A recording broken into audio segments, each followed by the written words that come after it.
పవన్ కళ్యాణ్ మాట్లాడినటువంటి అంశాలకు సంబంధించి మీరు ఏం చెప్తారు సార్? పెద్దగా మనం పవన్ కళ్యాణ్ గారు ఆ విధంగా మాట్లాడటంలో నాకు తెలిసి నాకైతే పెద్ద ఆశ్చర్యం అనిపించలేదు. ఎందుకంటే ఆయన ఒళ్ళంతా కాషాయం పులుపుకొని అతను డిప్యూటీ సీఎం అన్న సంగతి మర్చిపోయాడు. అతను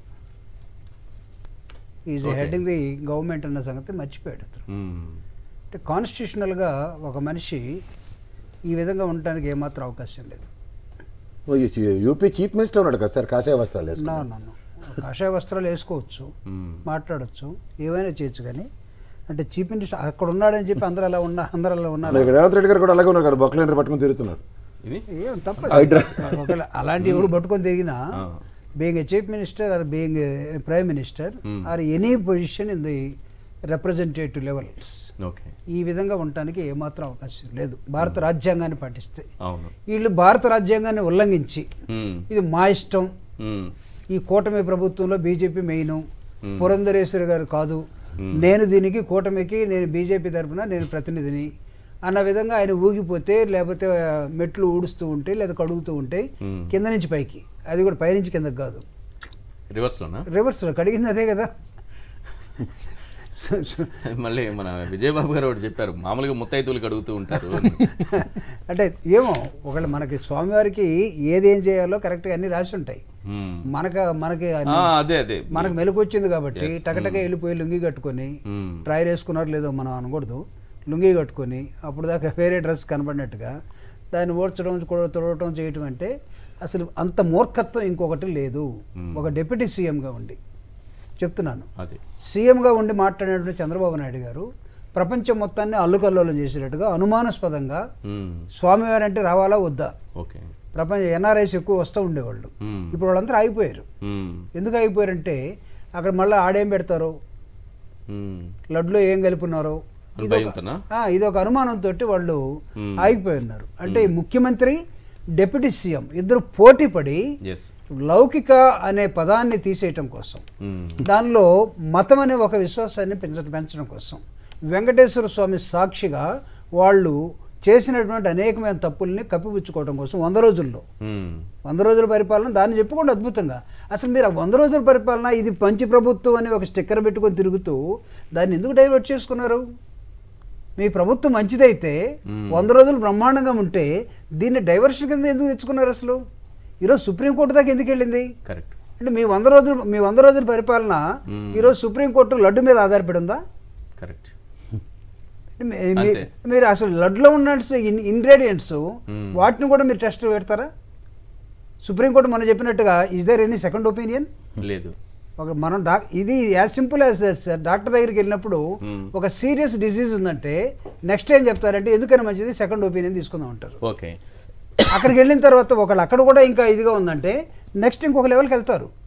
ఎక్స్పర్ట్ ఎవరున్నారండి అంటే ఒకళ్ళు if it is serious I'm telling any disease I mean ఒక వ్యక్తికి వస్తే ఒక టెస్ట్లో నీకు పలానా ఉందని వస్తే అవునా కాదా, next lab test, next lab test. అంటే లడ్డు విషయంలో అసలు ఒక టెస్ట్ వచ్చిందో లేదో మీ ఈవోజీ ఏం చెప్తున్నాడంటే ఒక 4 వెనక్కి పంపించేసాం. When 4 lorries or 4 trucks have been rejected, where is the question of inside of I mean కొవ్వో లేకపోతే ఇంకో దాన్ని కలపటం, కొవ్వు పెట్టిన మాటలు చెప్తే ఇంకోటి కాదు కదా ఇది. మన కొవ్వు పెట్టి మాట్లాడుతున్నాం. అంత మూర్ఖంగా ఎలా చెప్తారు? ఆ ఈవో ఏమో వెనక్కి వెళ్ళిపోయిందని అంటారు, చంద్రబాబు నాయుడు గారు పవన్ కళ్యాణ్ గారు ఏమో కలిపేసామని అంటారు. సార్ అసలు ఇక్కడ నేను చెప్తున్నాను సార్, మీ ఈవోని అక్కడి నుంచి తీసేసేయండి ఫస్ట్. ఈ remove first your EO. Why? ముఖ్యమంత్రి చెప్పింది అతను చెప్పట్లేదు.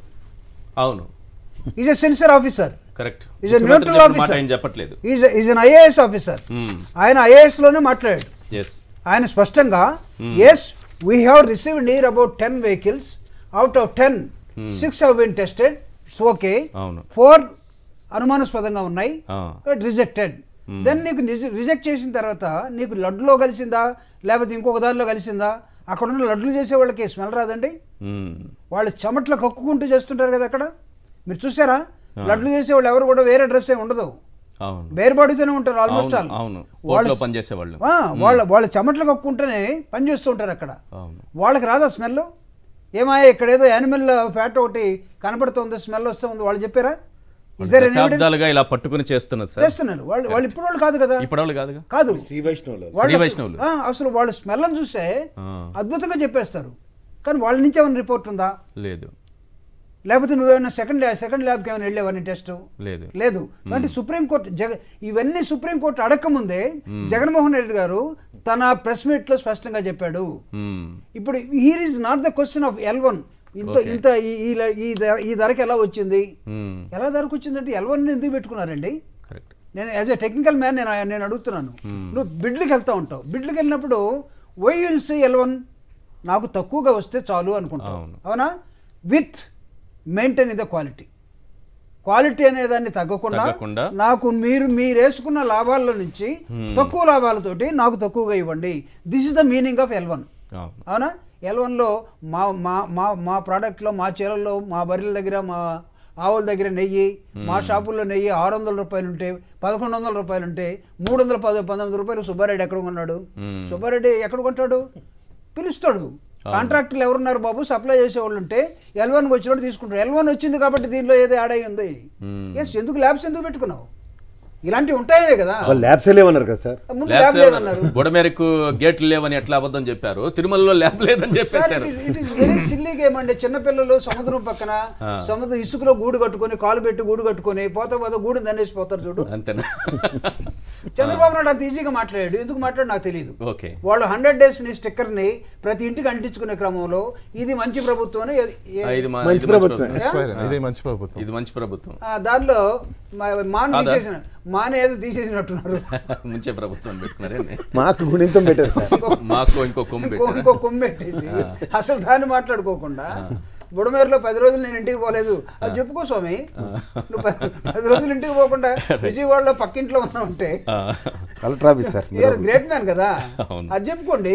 ఇక్కడ ఎందుకు మీరు కన్ఫ్యూజ్ చేస్తున్నారు? అసలు స్వామి వారిని మాత్రమే కాదు, ఈ రోజు సుప్రీంకోర్టును కూడా వీళ్ళు వేరే విధంగా డైవర్ట్ చేసే క్రమంలోకి వెళ్ళిపోయారు సార్. ఇప్పుడు పురంధేశ్వరి గారు సుప్రీంకోర్టుని మాట్లాడారు, పవన్ కళ్యాణ్ సుప్రీంకోర్టుని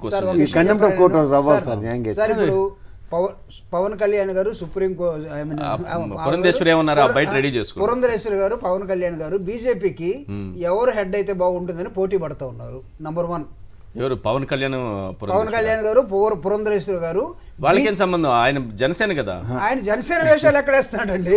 ఆయన వేస్తున్నదని వేరే వేషాలు కదా. రెండోది వదిన మరిది పోటీ పడుతూ ఉన్నారు. మళ్ళీ వాళ్ళ మధ్య టీడీపీ బీజేపీ అసలు టీడీపీ బీజేపీ మీరు అంటున్నారు కదా. అసలు ఈ రాష్ట్రాన్ని బీజేపీ వాళ్ళకి ఏం తెలీదు, పిచ్చోళ్ళు జనసేన వాళ్ళకి ఏం తెలీదు. మన కుటుంబం కదా పరిపాలిస్తూ ఉంది, మన కుటుంబం కదా. మరిది గారు నువ్వు సలహాలు ఇస్తా ఉండు, లేకపోతే నేను ఇస్తూ ఉంటాను. మనం కన్ఫ్యూజ్ అవడానికి మనోడు ఒకటి దొరికాడు మనకు మధ్యలో, కన్ఫ్యూజింగ్ మాస్టర్.